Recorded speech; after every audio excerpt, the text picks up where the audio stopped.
Assalamualaikum warahmatullahi wabarakatuh. Hai Sobat Hesti, welcome to my channel. Kami dari kelompok 1 yang beranggotakan Ibnu Al-Dauri, Muhammad Rozak Fauzi, Ridatul Arifah, Hisda Huta Barat. Mari simak video kami mengenai struktur sosial dan hukum. Selamat menyaksikan. Baiklah, kami dari kelompok pertama akan membahas tentang struktur sosial dan hukum, yang mana pada kali ini kami akan membahas 5 materi. Yang materi pertama akan saya bahas mengenai kaidah-kaidah sosial dan hukum. Pola pikir manusia yang mempengaruhi sifatnya untuk melakukan sesuatu atau tidak melakukan sesuatu terhadap manusia, benda, ataupun keadaan.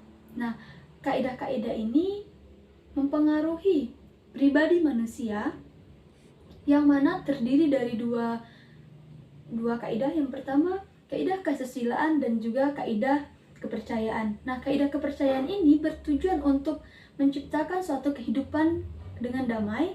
Yang kedua, kaidah kesusilaan. Kaidah kesusilaan ini bertujuan untuk agar manusia mempunyai akhlak mulia dan juga mempunyai hati nurani yang bersih. Nah, kedamaian melalui keserasian ini, melalui ketentraman dan juga ketertiban, merupakan ciri yang membedakan antara kaidah hukum dengan kaidah-kaidah lainnya. Nah, ciri-ciri yang membedakan antara kaidah hukum dengan kaidah lainnya itu ada 5. Yang pertama, hukum itu bertujuan untuk menciptakan keserasian atau keseimbangan antar kepentingan. Yang kedua, hukum itu mengatur perbuatan manusia yang bersifat lahiriah. Yang ketiga, hukum itu berlaku untuk badan-badan yang diakui oleh masyarakat. Yang keempat, hukum itu mempunyai sanksi yang tegas dan juga bertingkat.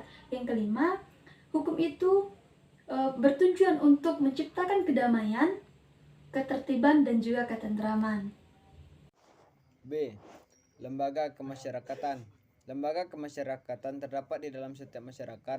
Oleh karena setiap masyarakat tentunya mempunyai kebutuhan-kebutuhan pokok yang apabila dikelompokkan terhimpun menjadi lembaga-lembaga kemasyarakatan di dalam pembagian bidang kehidupan, dan dapat dipahami bahwa suatu lembaga kemasyarakatan merupakan himpunan daripada kaidah-kaidah dari segala tingkatan yang berkisar pada suatu kebutuhan pokok di dalam kehidupan masyarakat.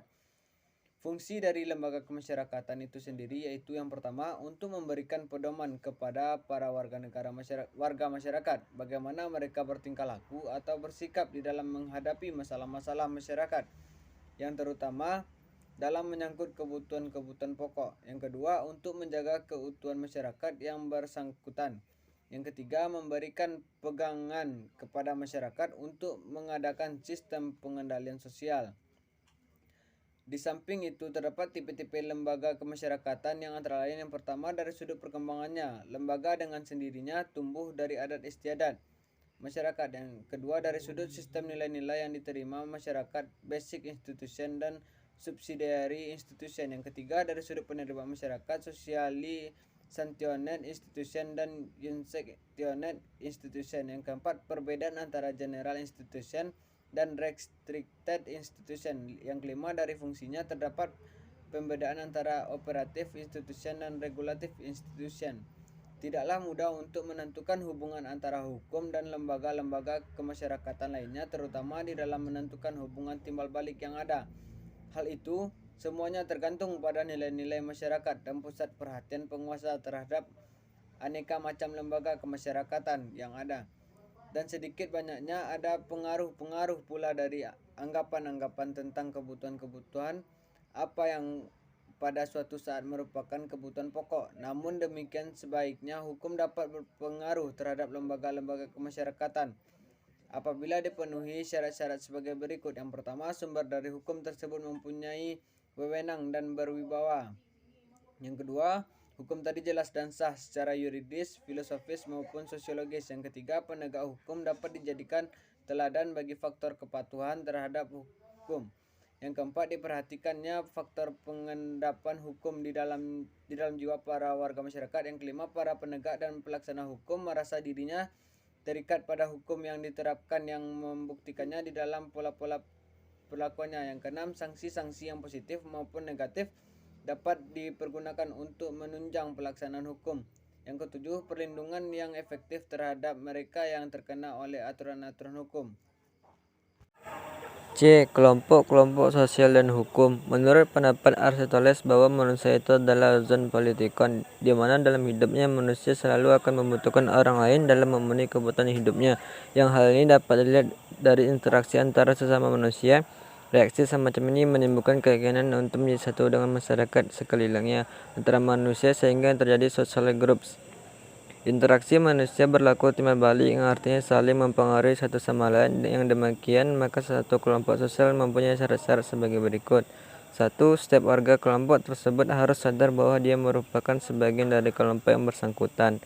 2. Ada hubungan timbal balik antara warga negara yang satu dengan warga yang lain. 3. Terdapat beberapa faktor yang dimiliki bersama oleh warga-warga kelompok itu, sehingga hubungan antara mereka bertambah erat. 4. Adanya struktur. 5. Adanya perangkat kaidah-kaidah. 5. Menghasilkan sistem tertentu. Interaksi sosial yang dinamis lama-kelamaan karena pengalaman akan berubah menjadi nilai-nilai sosial yang konsepsi abstrak yang hidup di dalam alam pikiran bagi besar warga masyarakat tentang apa yang dianggap baik dan tidak baik dalam pergaulan hidup. Saya akan melanjutkan materi kami yaitu bagian D mengenai stratifikasi sosial dan hukum. Stratifikasi dalam masyarakat itu terbagi menjadi dua golongan. Yang pertama ada golongan atas dan yang kedua ada golongan bawah. Golongan atas jumlahnya lebih sedikit dibandingkan golongan bawah, karena jelas-jelas ia memiliki kemampuan yang lebih dibandingkan golongan bawah dan dianggap suatu terpenting dalam masyarakat. Golongan atas ini yang memiliki kemampuan yang lebih tadi akan berwujud kepada kekuasaan yang tentunya untuk menetapkan berjuta-juta kehidupan manusia. Baik buruknya, suatu kekuasaan itu diukur dari kegunaannya untuk mencapai suatu tujuan yang disadari oleh masyarakat. Dan yang terakhir, materinya yaitu tentang kekuasaan dan hukum. Kekuasaan dan hukum hubungannya itu bertimbal balik, di mana satu pihak hukum memberikan batasan kekuasaan, sedangkan pihak lain kekuasaan yaitu suatu jaminan yang berlakunya hukum. Nah, hukum di sini dia tuh berperan untuk menjaga kekuasaan agar tidak terjadinya tindakan kesewenangan, dan hukum memberikan batasan-batasan suatu peranan atau tujuan yang tidak lain untuk menciptakan keadilan.